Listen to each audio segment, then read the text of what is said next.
Papay Westray, also known as Papay, is one of the Orkney Islands in Scotland, United Kingdom. The soil is very fertile, and this has long been a draw to the island. Current historical attractions on the island include Holland House with an associated folk museum and the Knap of Howar Neolithic farmstead. It is the 9th largest of the Orkney Islands with an area of 918 hectares. The island's population was 90 as recorded by 2011 census, an increase of over 35% since 2001 when there were only 65 usual residents. During the same period, Scottish island populations as a whole grew by 4% to 103,702.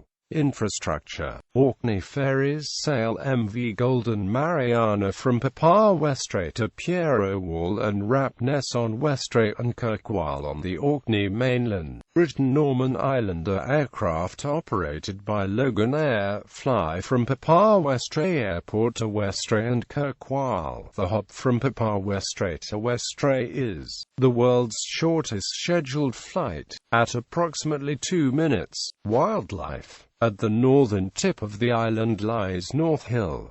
At 49 meters, it is the island's highest point and an RSPB nature reserve. Many seabirds breed on the island, including Arctic terns and Arctic skuas. It was one of the last places where the great auk was found. The last individual was killed in 1813. The reserve is also home to the rare and tiny, purple-flowered Scottish primrose Primula scotica. History. The Knap of Howar Neolithic farmstead is the oldest preserved house in northern Europe, dating from around 3500 BC. The homestead, which consists of 2 roughly rectangular stone rooms side by side, linked by an internal door, and with doors to the outside at the west end, is partly subterranean, and virtually complete to roof height. Examples of the round-bottomed unstoneware have been found here, and provided the key to dating the settlement. According to tradition, in the 8th century AD, the Pictish king Necton attempted to seduce a young woman from the island named Trijuana, who in response gouged her own eyes out. She later became abbess of a nunnery at Restalrig, now part of Edinburgh, and was in due course canonized as St. Treadwell. A chapel was consecrated to her on Papay Westray and became a place of pilgrimage for people with eye complaints. The island is one of the papers or islands of the Papay. Joseph Anderson noted that the 2 papers, the Great and the Little, now Papay Westray and Papay Strancais, Forden, in his enumeration of the islands, has a Papay tertia, which is not now known. There are 3 islands in Shetland called Papay, and both in Orkney and in Shetland. There are several districts named Papay or Papay, doubtless the same as Papili of Iceland. Also on the island is the 12th century parish church of St. Boniface with a carved Norse hogback gravestone in the churchyard. This stands on a substantial and largely unexcavated 9th century or earlier Pictish religious site, possibly including a bishop's residence. Remains of a heavily eroded broch can be seen on the shore. Early Christian carved stones, which may date from as early as the 7th century AD, found at this site are on display in Tankernes House Museum, Kirkwall and the National Museum of Scotland, Edinburgh. These may be the earliest evidence for Christianity to survive in the Northern Isles. Another ancient monument that can be visited is a well-preserved Neolithic chambered cairn on the small island of home of Papay Westray, a little east of Papay itself. The long, stalled cairn, built of local stone, was once a communal burial place for the bones of an ancient community. It is protected by a modern roof and entered by a manhole from above. This can be seen at any time of day, but visitors must arrange privately for a boat through the local co-op. Papay Westray is the birthplace of the Orcadian educator and man of letters, John D. Mackay. St. Treadwell's Chapel. The remains of St. Treadwell's Chapel stand on a conical mound on a small peninsula in St. Treadwell's Loch. The remains of the late medieval walls can be seen, built over Iron Age remains, including an underground tunnel leading to a circular building of rock. The thick walls of the chapel and records of tracery work indicate an important and well-founded establishment. The chapel was surveyed by Sir H. Dryden in 1870 when its walls, of variable thickness, were still up to 6 feet high and the interior measured 20 feet 3 inches by 13 feet 10 inches. The chapel was cleared of rubble by William Trail around 1880.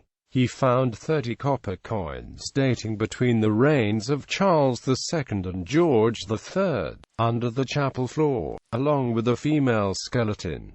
In the archaeological sites and monuments of Papay, Westray and Westray, R.G. Lamb notes, immediately outside the W wall trail broke into a subterranean passage which he followed and then NW for some 10 meters, passing several sets of door checks and a side chamber and entering a circular building. Finds from this structure, including a stone ball, are in NMAS, others are in Tankernes House Museum. The opening into the passage is now blocked by rubble. It is likely that this was part of a complex of late Iron Age buildings, on the wreckage of which the chapel was built. It is possible that a broch lies at the core of the mound, on the lower Shay slope of which a revetment wall, 1.9 meters high and traceable for 11 meters, may be part of an outer wall or ringwork. A few meters to the end of the chapel are the footings of 2 small sub-rectangular buildings of indeterminate date. A cross slab is said to have been seen some years ago in the deep water besides the islet, but an attempted recovery was unsuccessful. Miraculous cures are associated with St. Treadwell, particularly in those suffering from eye afflictions.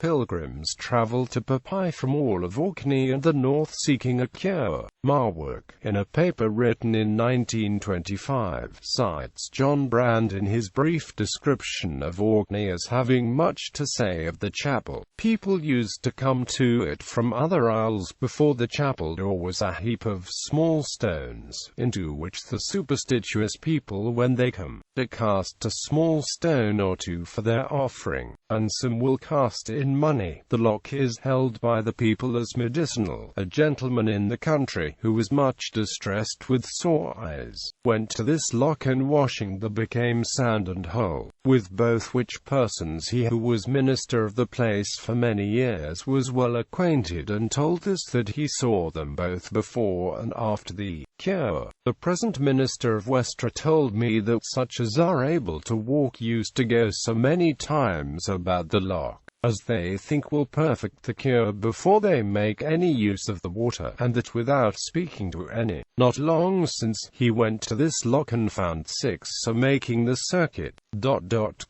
As for this lock's appearing like blood, before any disaster befall the royal family, assumed a report, we could find no ground to believe any such thing. In the 19th century, the minister of Westray, John Armitt, noted that such was the veneration entertained by the inhabitants for this ancient saint, that it was with difficulty that the first Presbyterian minister of the parish could restrain them, of a Sunday morning, from paying the devotions at this ruin, previous to their attendance on public worship in the Reformed Church. Wonders, in the way of cure of bodily disease, are said to have been wrought by this saint, whose fame is now passed away and name almost forgotten.